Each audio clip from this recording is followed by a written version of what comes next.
ماضی میں منہج کی ترویج اور قرآن و سنت کی دعوت و تبلیغ کے لیے جتنی آسودہ تھی، اس وقت کے حالات یہ بتاتے ہیں کہ یہ سرزمین اتنی ہی زیادہ پیاسی ہوتی چلی جا رہی ہے۔ اس سرزمین پر منہج و مسلک کی ترجمانی کرنے والے ماضی میں جس انداز سے عالمی پیمانے پر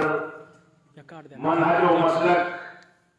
اور منہج سلف صالحین اور منہج صحابہ کی ترجمانی کرنے والے تھے، اسی قدر یہ سرزمین اس وقت پیاسی نظر آتی ہے۔ اور یہاں پر ملکی پیمانے کے ذمہ داران، صوبائی پیمانے کے ذمہ داران، علاقائی پیمانے کے ذمہ داران، اس تعلیمی ادارے کے ذمہ داران، سارے کے سارے لوگ موجود ہیں۔ یہ چیز سب کے لیے لمحہ فکریہ ہے کہ جماعت اپنے منہج و مسلک کی ترویج میں ہندوستان کے مختلف علاقوں میں آگے بڑھنے کے بجائے پیچھے کیوں جا رہی ہے۔ یہ ایک بنیادی سوال ہے اور یہ سوال اٹھانا میری ذمہ داری ہے، چاہے اس سوال کو اٹھانے کو کوئی گستاخی سے تعمیر کرے، کوئی چھوٹا منہ بڑی بات کہے، کوئی کسی بھی انداز کی توجیہ و تعویل کرے، لیکن ایمانداری کا اور اسی منہج کا تقاضا ہے جس منہج کے ہم تھوڑے بہت خدمت کرنے کے لیے اللہ رب العالمین کی جانب سے منتخب کیے گئے ہیں، کہ ہم اس سوال کو ہر جگہ اٹھائیں، اپنے بچوں سے پوچھیں، بچوں کی تربیت کریں، بچوں کے سرپرستوں کے دماغ میں یہ سوال ابھارا جائے، ہر علاقے کے ذمہ داران کے ذہنوں میں یہ سوال پیدا کیا جائے، سب سے بار بار یہ سوال کیا جائے کہ کون سے اسباب ہیں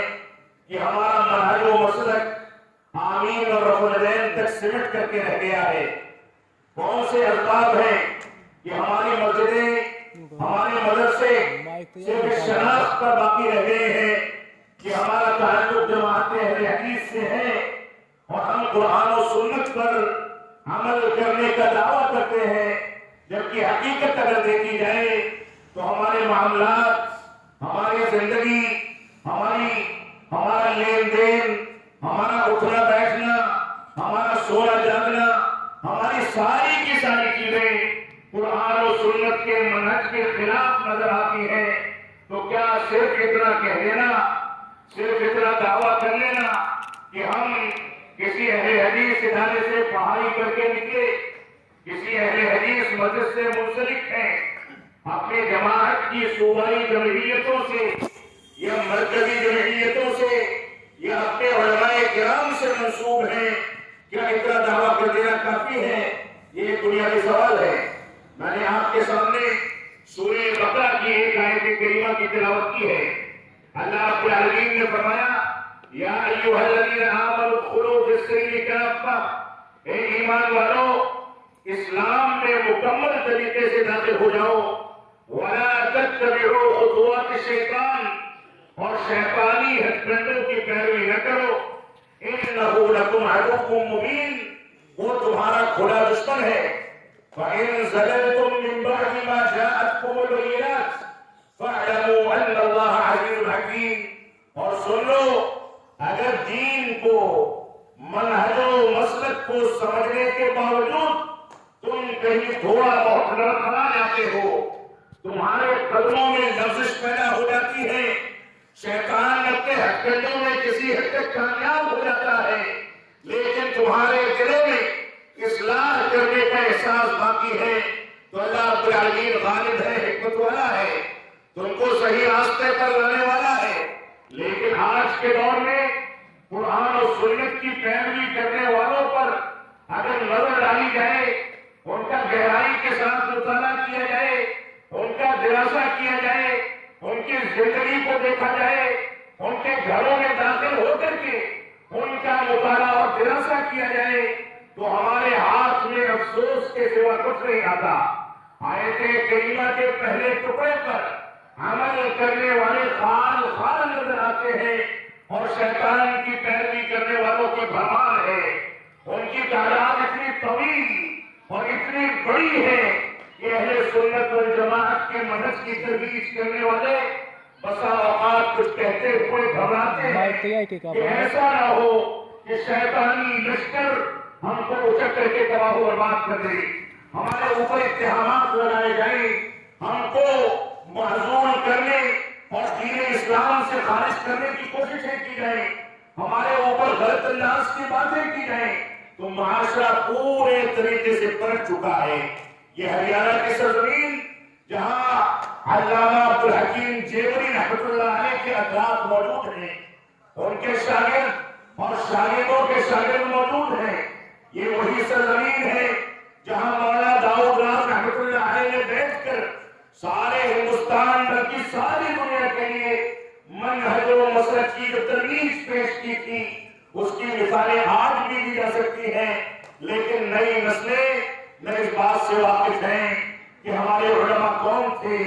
نئی نسلیں نہ اس بات سے واقف ہیں کہ قرآن مجید اور اس کے منہج اور اس کے طریقے کا تقاضا کیا ہے. نئی نسلیں اس بات سے بھی واقف نہیں کہ سیرت رسول کے وہ نکات کون سے ہیں جن کی بنیاد پر ہمیں خاندانوں کی تربیت کرنی ہے. نئی نسلیں اس بات سے بھی واقف نہیں ہیں کہ سنت رسول اور سنت رسول کے تقاضے کیا ہیں. نئی نسلیں اس بات سے بھی واقف نہیں ہیں کہ صحابہ کرام کی عظمت اور صحابہ کرام کا مقام کیا تھا. نئی نسلیں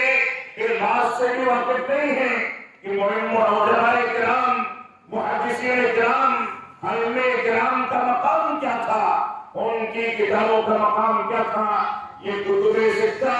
کتب حدیث، دواوین سنت کی کتابیں، قرآن مجید کی تفاسیر، منہج و مسلک کی ترجمانی پر مشتمل کتابیں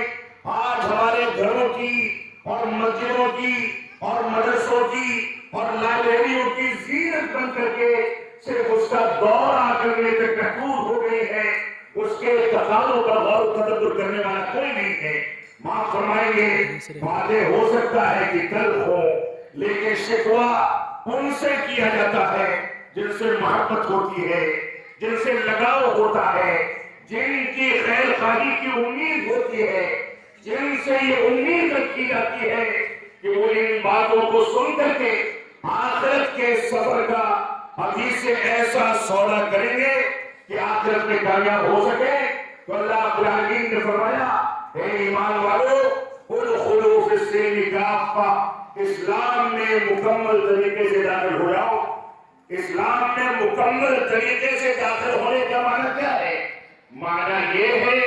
کہ ہم اللہ رب العالمین سے متعلق ارکان ایمان، ارکان اسلام اور اسلام کی تمام تر تعلیمات کے بارے میں اپنے دلوں میں مکمل جذبہ اور مکمل احساس پیدا کریں. اگر ہماری ذمہ داری یہ ہے، یہ ہمارے منہج و مسلک کی ترجمانی یہ ہے، یہ توحید اور توحید کے تقاضوں کی سب سے زیادہ جامع تعریف کرنے والی ایک تنظیم اور ایک جماعت ہے.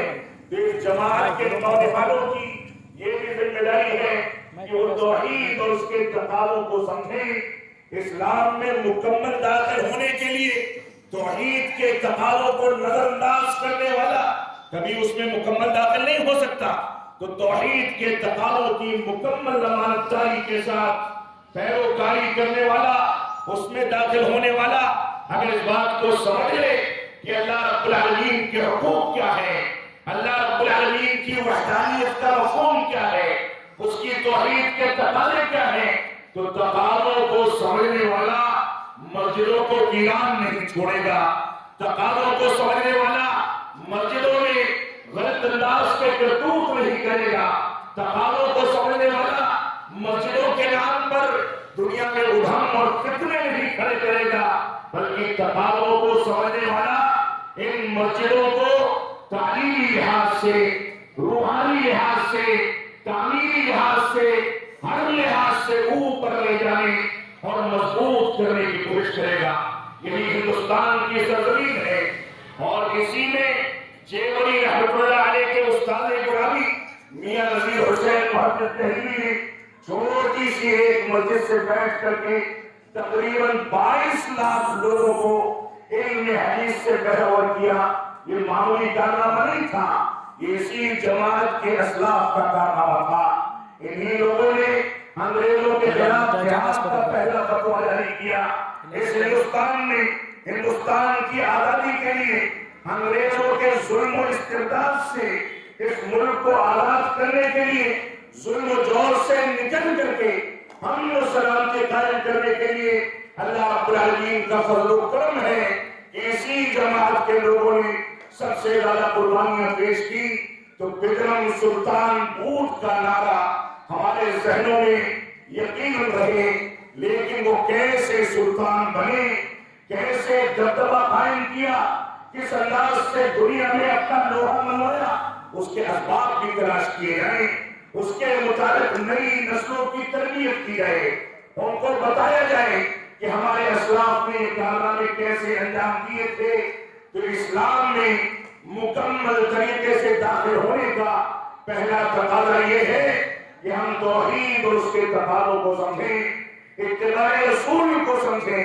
رسول اکرم صلی اللہ علیہ وسلم کی پیروی اور آپ کی اتباع کا تقاضا کیا ہے، اس کا مفہوم کیا ہے. لوگوں کو بتایا جائے کہ تقریر شخصی کی خرابی کیا ہے، اتباع رسول کے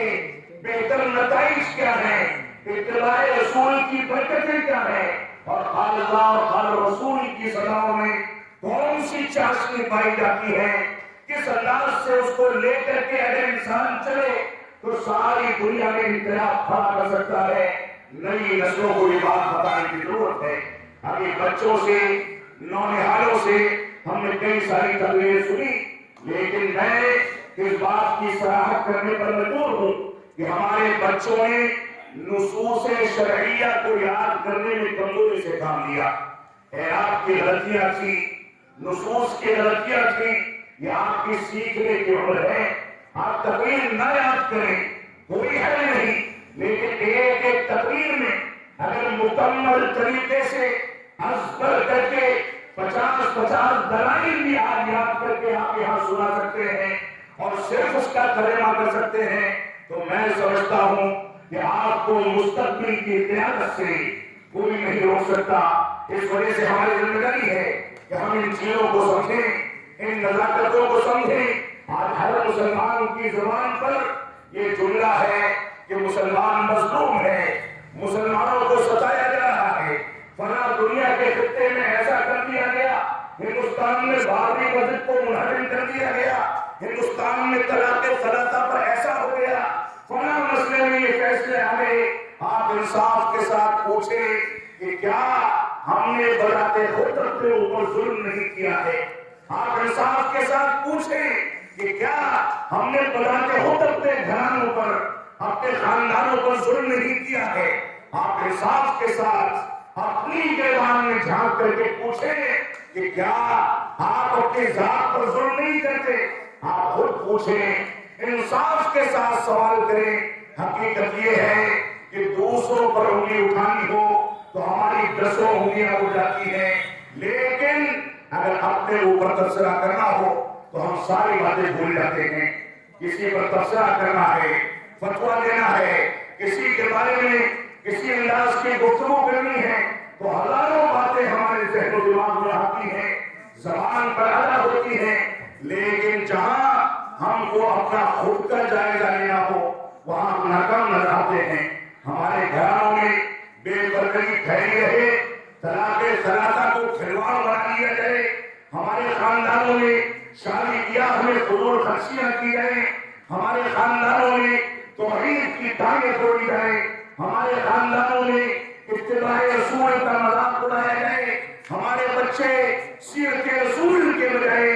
آج کی فلمی دنیا کی سیرت کو ازبر کریں. ان کے موبائل فون، سوشل میڈیا اور سارے کے سارے وسائل صرف انہی چیزوں میں مشغول نظر آئے جن چیزوں سے اسلام نے روکا ہے. تو آپ یہ جرم دوسروں پر کیوں دیتے ہیں، دوسروں کو کیوں کوستے ہیں؟ وہ اسلام اور مسلمانوں پر ظلم کر رہے ہیں. معاف فرمائیں گے، ہم نے خود اپنے اوپر ظلم کیا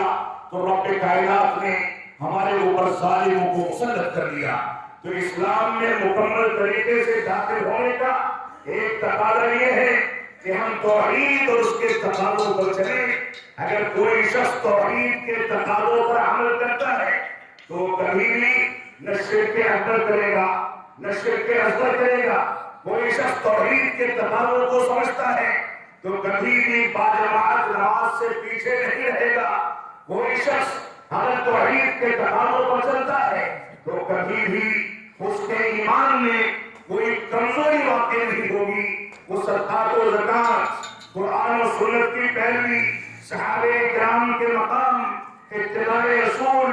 بڑوں کے احترام، چھوٹوں پر شفقت اور ساری کی ساری اسلامی تعلیمات میں کھڑا اترنے کی کوشش کرے گا، کیونکہ جو رب کائنات کو اس کی توحید کے تناظر میں پہچان جاتا ہے اس کی آنکھوں سے آنسو زیادہ بہتے ہیں اور چہرے پر مسکراہٹ کم آتی ہے۔ اس وجہ سے ہماری ذمہ داری ہے یہ ساری چیزیں کریمہ پر غور کریں۔ اللہ رب العالمین نے فرمایا اے ایمان والو اسلام میں مکمل طریقے سے داخل ہو جاؤ۔ تو ایمان کے جو بھی تقاضے ہیں، اسلام کے جو بھی تقاضے ہیں، ان تقاضوں کی تکمیل کی جائے اور ساتھ ہی فرما دیا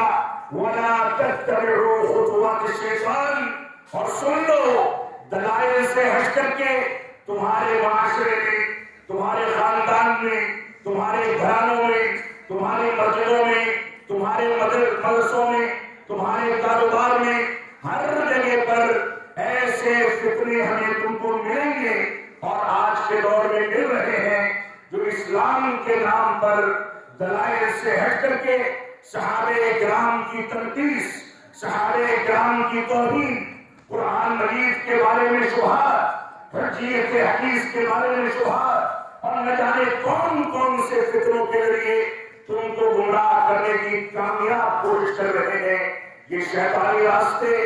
جن راستوں پر کہیں صوفیہ کا مذہب آتا ہے، کہیں ماتریدیت اس میں لپیٹ کی جاتی ہے، کہیں رافضہ اور خوارج کا منہج ہے، یہ سارے کے سارے منہج مستقل طور سے ایک مسلک کی حیثیت ضرور رکھتے ہیں، لیکن معاف فرمائیں گے جماعت اہل حدیث کے گھرانوں اور خاندانوں نے ان سارے کے سارے فکروں نے کسی نہ کسی گوشے میں اپنی جگہ بنا لی ہے۔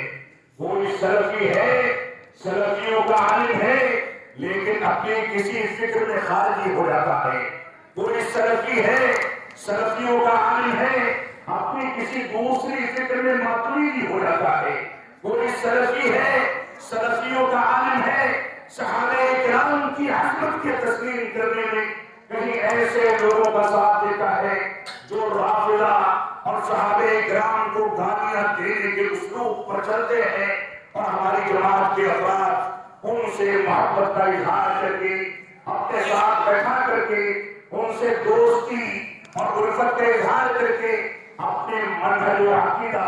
اور اپنے مسلک کو داغدار کرتے ہیں اور تمام برباد کرتے ہیں۔ تو داخل ہونا اسلام میں مکمل طریقے سے یہ نہیں ہے کہ آپ اپنی زندگی میں جیسے چاہے فیصلہ کریں، بلکہ آپ کی یہ ذمہ داری ہے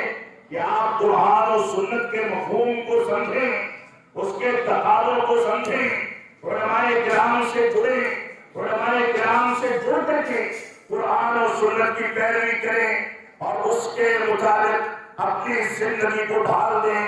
آپ سویرے بیدار ہوتے ہیں تو رب کائنات کی رضامندی آپ کا مقصد ہو، آپ مسجدوں کے لیے پڑھیں تو اللہ رب العالمین کو خوش کرنا آپ کا مقصد ہو، آپ اذان کہیں، اقامت کہیں، نمازیں قائم کریں تو سنت رسول کی پیروی کو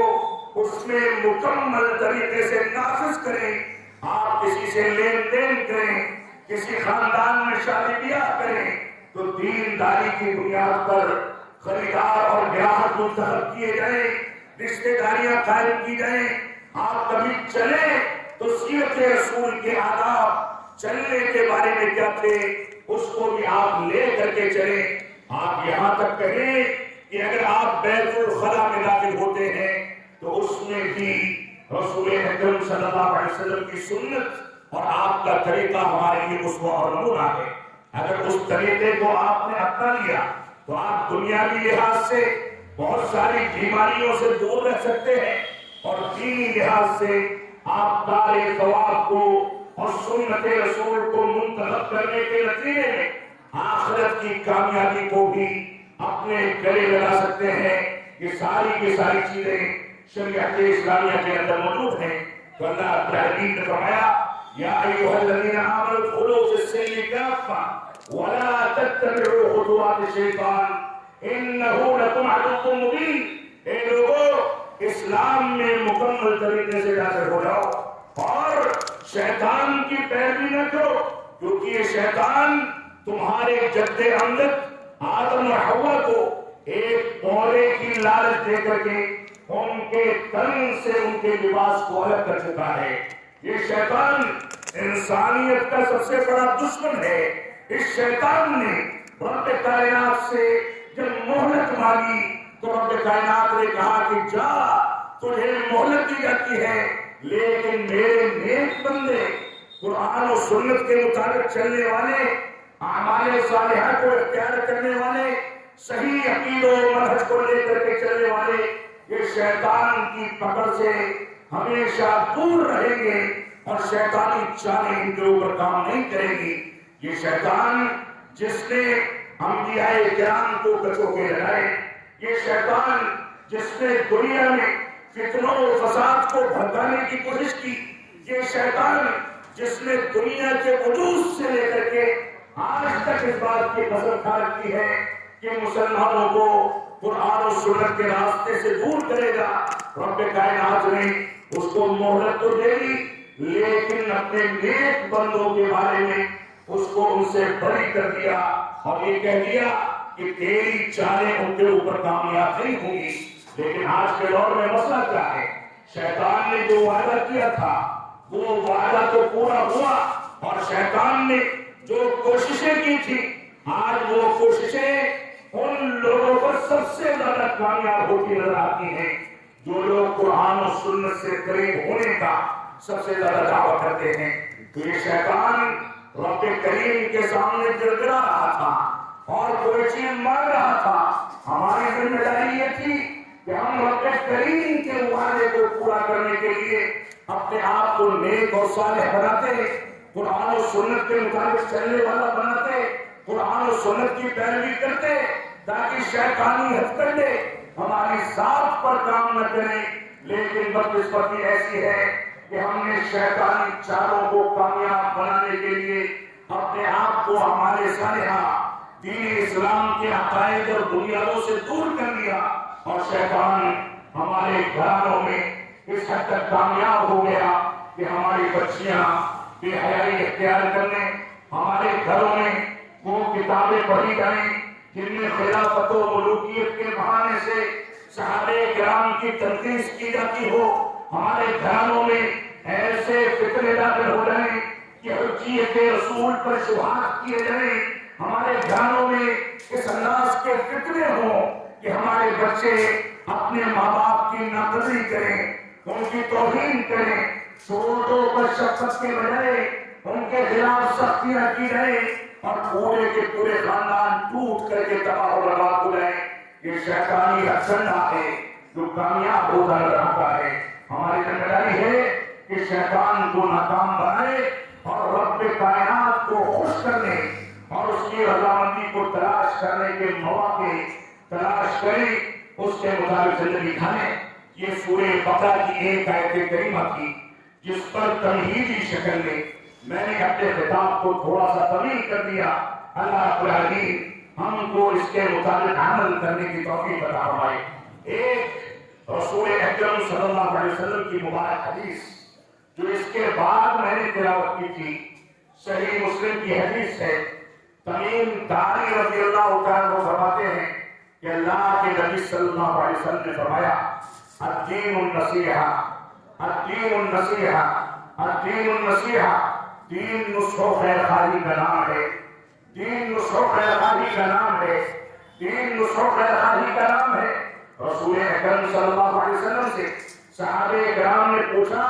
کہ اللہ کے نبی صلی اللہ علیہ وسلم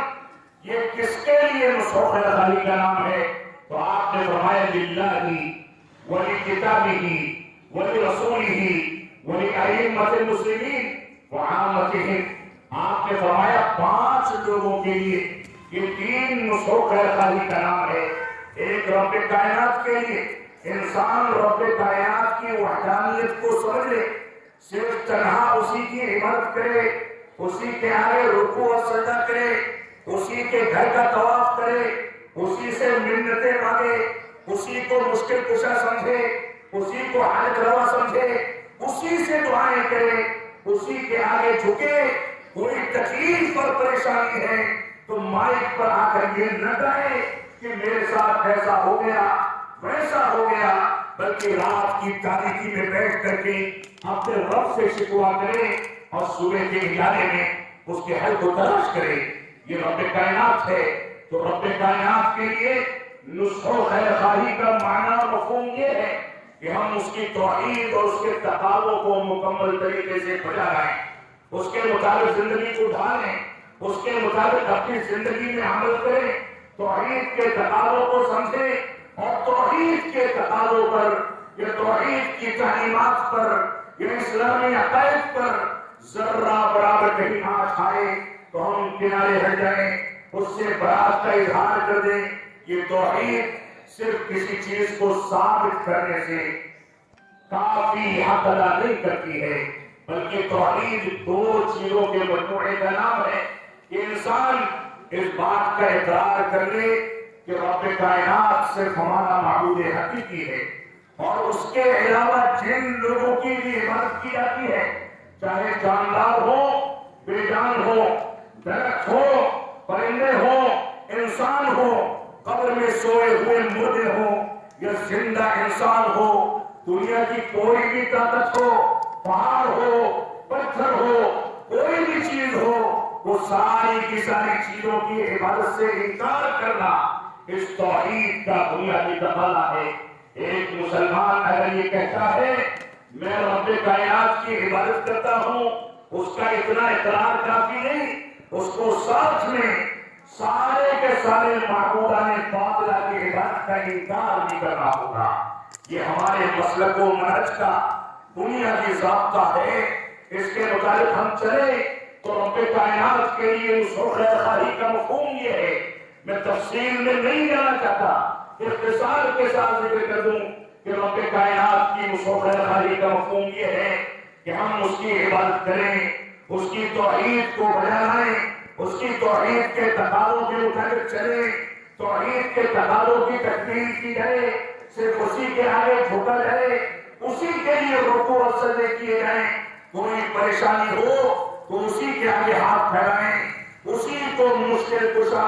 اور حاجت روا سمجھیں. یہ رب کائنات کے لیے نصح و خیر خواہی کا مفہوم ہے. اللہ کی کتاب یعنی قرآن مجید کے لیے نصح و خیر خواہی کیا ہے کہ قرآن مجید کے بارے میں یہ پروپیگنڈا نہ کیا جائے کہ اس کی زبان مشکل زبان ہے لہذا دوسری کتابوں پر اعتماد کیا جائے. اسی ہریانہ کی سرزمین سے اٹھنے والے فتنوں میں سے ایک فتنہ وہ بھی تھا جس فتنے کے نتیجے میں ہمارے